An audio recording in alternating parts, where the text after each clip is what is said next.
Alright, I have Go Joe here. Got a couple of updates. Where's my phone? In my pocket. Let me have it. So I can remember who I'm talking about. So, we're gonna start naming names because now we're day, I don't know, into this. After it sat for 8 weeks at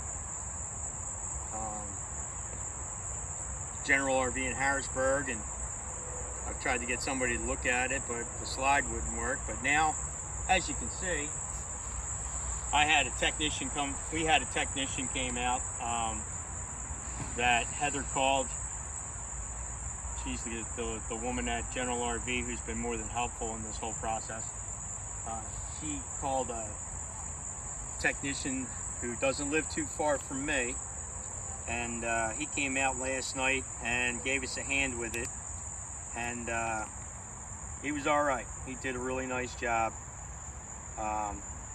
which was nice, and I really appreciate what he did for us, getting that sucker in. It wasn't easy either. So I'm looking for, there it is. So this guy Kyle Hillard out in Indiana, I talked to him once. He made the mistake of picking up the phone. Tried to send him some video of underneath here of all the rust and how they didn't treat the bottom of it. I don't really know if he got it or not. I never got a confirmation back. But he was trying to tell me that that slide has these rails that hold all the weight, and that's how they're designed. And then I talked to a couple of cats at Lippert who build the motors for these things and the rails, and that guy tells me, he goes, this slide is 100% dependent on the rollers underneath of it. So who do you believe? Well, I'm believing the guy from Lippert because Kyle's sitting at a desk. So they were nice enough to send me the specs for the slide. So I mean, I'm here to educate people on these RVs. I mean, I'm 55 years old. I'm pretty mechanically inclined. I teach apprentices all day long on how to build power lines. So I'm pretty savvy in how I deal with myself at work, and I know how to educate young men on how not to get killed. So that's an important job because taking care of the nation's grid is kind of important. This is just a toy. It's a very expensive toy. So they were nice enough to send me the specs on slide rollers and these slide outs. So follow me for a second.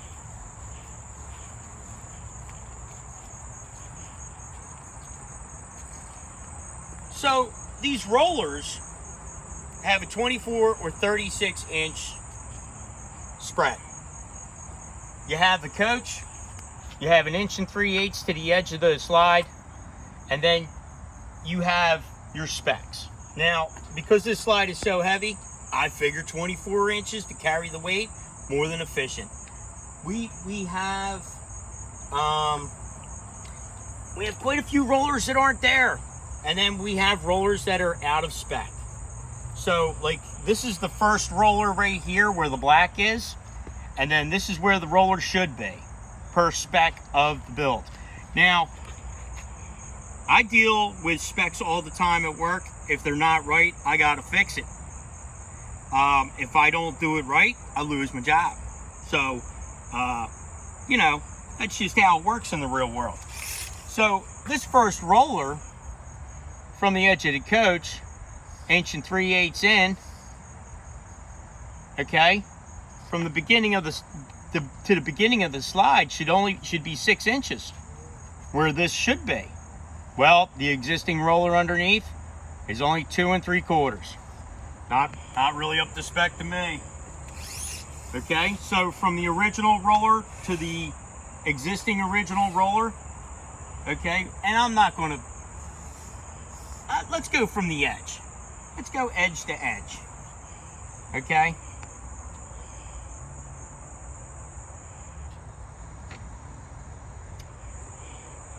From the roller that's wrong to the roller that's wrong, you have 34 inches, okay? All this weight, I'm thinking 24, 2 foot to 5 inch roller. There's number 2. That roller's wrong, that's where it should be. This roller here, 33 inches. Well, not really. This is how it's supposed to be done. Actually, it's 38.5 inches from roller to roller. That's wrong. That's outside your spec number.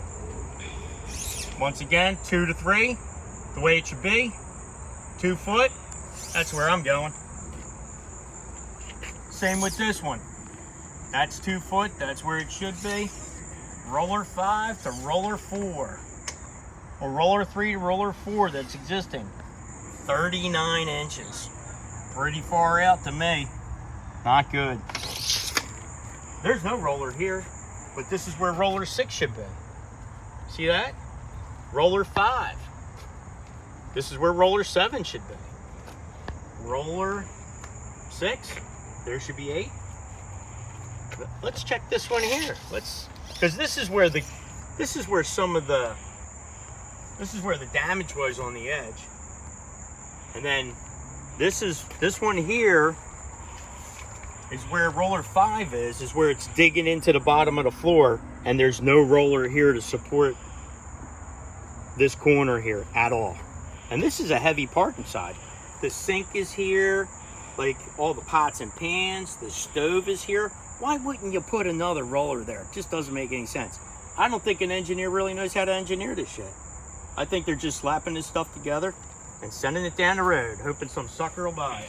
And I fall into that category once again. I'm the sucker. Roller 6 to roller 7. Ooh. Even though it's wrong, it's right in there with the 35, 34 and 3/4 or 34 and 1/4. But once again, 2 foot center. That's where they should be. And then I check this end. Like when you do edges, and I've talked to quite a few people who have dealt with slides. I've been doing a lot of research over the past couple of days. So, because there's a transition there, okay, what you want to do is after you put that roller 5 in, you want to come all the way to the back and measure your 6 inches in from your edge. And then you want to carry that back, because this is going to be the spec number 6 inches. Like this is my roller 8, and this digging into the bottom of the slide here because it's wrong. Okay, so you should have came in 6 inches from the edge. Okay, edge of slides right there. Okay, this is where it should be, and then there's your 2 foot centers on your rollers for all this weight for a 1,700 pound slide. So I mean, I'm just throwing these tips out there for people who are going to Harrisburg next week or 2 weeks in September. I mean, they're going to be buying RVs again. They got to know what to look for. You got to be careful anymore. I mean, $100,000 for a camper that's built wrong, that's a lot of money. But we're going to fix this. I talked to Kyle. Kyle said it's not going to be a problem. I'm going to make sure they build it right. I still haven't heard from Kyle about all the metal underneath this that wasn't treated, like it wasn't painted, it wasn't primered, it's already rusting, you know. So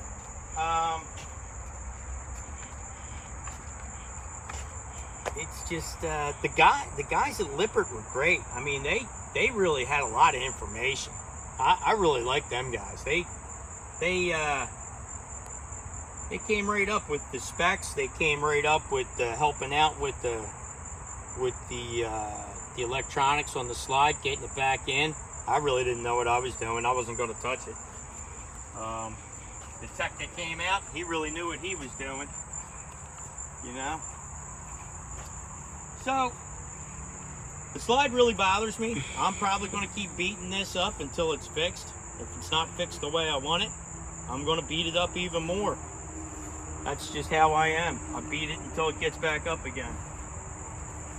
So that's my diagram for slides. That's today's educational RV tip. And like I said in the beginning, this is all my opinion and this is all my experience. Okay, so we can't, this is what we're going through. I'm going through, you know. But it helps to get out there and talk to other people who have had problems with these RVs. If you don't educate yourself, you're going to get it shoved up your ass. Kind of like what I did. So, have a nice day. Sorry about my attire. I came right in from work. You have a nice day.